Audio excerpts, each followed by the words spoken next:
Soy Lisa Skidelsky, profesora del Departamento de Filosofía de la Facultad de Filosofía y Letras de la Universidad de Buenos Aires y les voy a hablar de la teoría de la identidad. La teoría de la identidad es un enfoque acerca de la naturaleza de los estados y procesos mentales. Supongamos que le digo a Flor, yo tengo dolor. ¿Qué es lo que estoy informando? Una respuesta posible es que no informo nada. Simplemente estoy expresando una disposición a tener una conducta de dolor que en este caso se expresa en la conducta verbal de decir que siento dolor. O con una leve variante, la respuesta diría que estoy llevando a cabo un tipo sofisticado de queja, algo así como reemplazando el grito de dolor. Una segunda opción sería decir que informo algo genuino que es irreductiblemente psicológico, esto es, que no es físico. En contra de los conductistas que sostienen que los estados mentales no son más que disposiciones a la conducta, y los dualistas que sostienen que aunque las experiencias son procesos cerebrales, de todas formas tienen propiedades fundamentales que no son físicas, a veces llamadas qualia, la teoría de la identidad sostiene que los informes de sensaciones son informes de procesos cerebrales.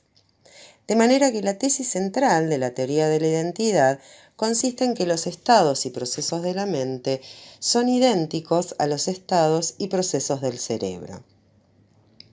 Veamos detenidamente qué consiste esta tesis. En primer lugar, la identidad es entre tipos de estados y procesos mentales y tipos de estados y procesos cerebrales. Es importante tener presente acá la distinción tiempo-caso. Lo que se quiere decir es que, por ejemplo, las experiencias de dolor en tanto tipo de estado mental, a diferencia del tipo de experiencias de, digamos, posimágenes, se identifican con un tipo particular de procesos cerebrales, digamos los procesos X. Cada vez que una persona está en un estado de dolor, este constituye un caso del tipo de experiencia de dolor. Y todo caso del tipo de experiencia de dolor se identifica siempre con un caso del mismo tipo cerebral X. Esto quiere decir que si hay identidad, no podría ocurrir que una persona tuviera un caso de experiencia de dolor y no hubiera un caso de proceso cerebral X, o que hubiera un caso de proceso cerebral X sin un caso de experiencia de dolor. En segundo lugar, esta tesis no es acerca del significado de los términos mentalistas. No quiere afirmar que dolor significa lo mismo que procesos cerebrales del tipo X, o que los enunciados de dolor pueden traducirse a enunciados acerca de procesos cerebrales. Es una tesis ontológica, no semántica. En este sentido, una sensación es un proceso cerebral. En tercer lugar, las experiencias de dolor, por ejemplo, son estados que no están meramente correlacionados o son espacial o temporalmente continuos con procesos cerebrales, sino que son procesos cerebrales. Decir que algo está correlacionado con otra cosa es decir que hay dos cosas. Sin embargo, estar en una experiencia de dolor es idéntico a tener procesos cerebrales del tipo X, en donde X es reemplazado por una descripción de los procesos cerebrales correspondientes. En este sentido, hay una identidad estricta.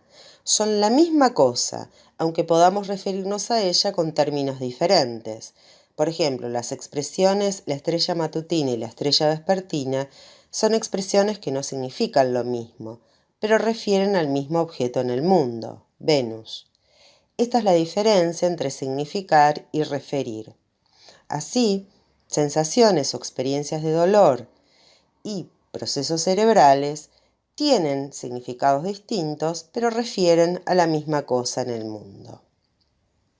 En cuarto lugar, estas identidades entre sensaciones y procesos cerebrales son del mismo estilo que cuando decimos que un rayo es una descarga eléctrica o que la luz son ondas electromagnéticas. Son identidades contingentes, esto es, si el mundo fuera de otra manera, las identidades hubieran sido otras. Esto quiere decir que hay que descubrirlas en el mundo.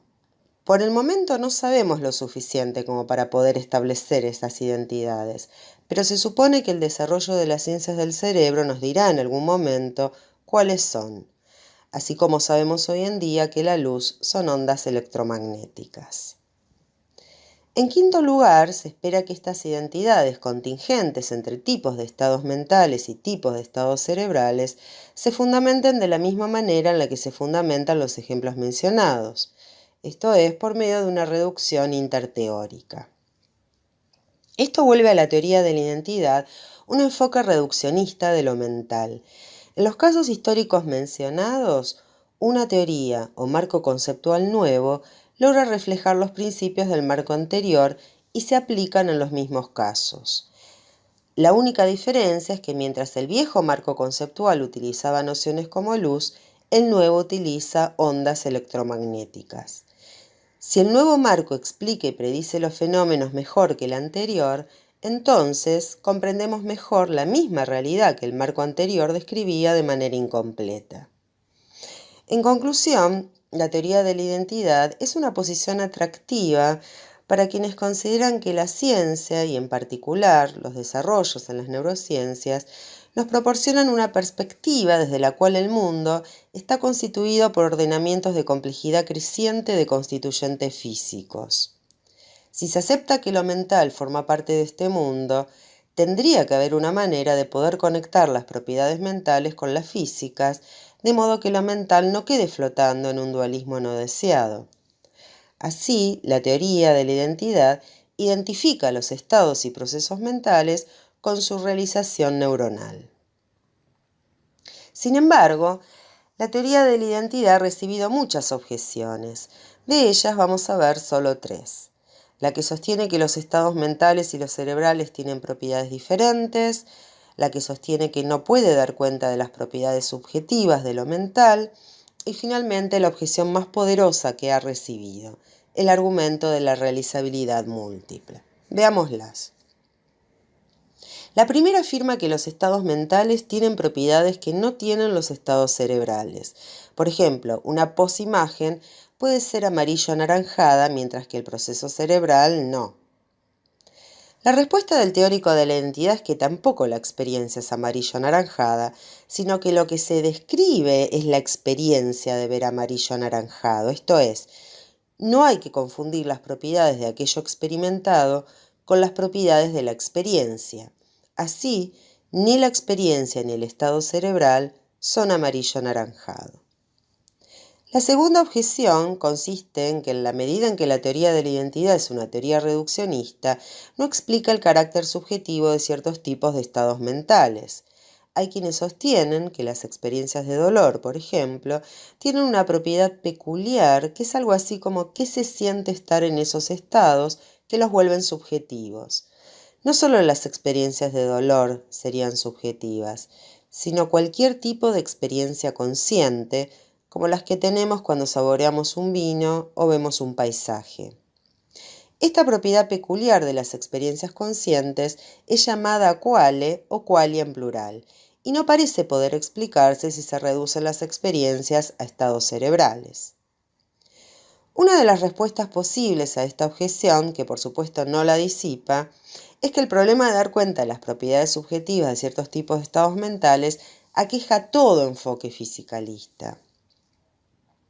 Otra posible respuesta, que en general no satisface a los defensores de los qualia, es sostener que una vez que entendamos en qué consisten los procesos cerebrales que realizan a los estados mentales, sabremos todo lo que hay que saber acerca de los qualia. La tercera objeción consiste en el argumento de la realizabilidad múltiple. Este argumento sostiene que un tipo de estado mental puede realizarse no solo en sistemas físicos hechos de diferente materia, por ejemplo, personas y robots, sino en distintos sistemas hechos de lo mismo, por ejemplo, humanos y animales, o dos humanos, e incluso en diferentes estados físicos de un mismo organismo, por ejemplo, de un mismo ser humano. Por ejemplo, el tipo de estado mental dolor puede realizarse en un ser humano y en un robot, o en Andreín y Patricia, en distintos tipos de estados neurofisiológicos. Así, un caso del tipo de estado de dolor podría realizarse, por ejemplo, en un caso del tipo de estado cerebral A en un humano y en un caso del tipo de estado cerebral B en un robot. Incluso, los casos de dolor se pueden realizar en casos de distintos tipos de estados neurofisiológicos de Andreina en las distintas ocasiones en que tiene ese tipo de estado de dolor. Por ejemplo, ayer se realizó en un caso del tipo de estado cerebral A y hoy en un caso del tipo de estado cerebral C. De manera que no se pueden establecer identidades entre tipos de estados mentales y tipos de estados físicos.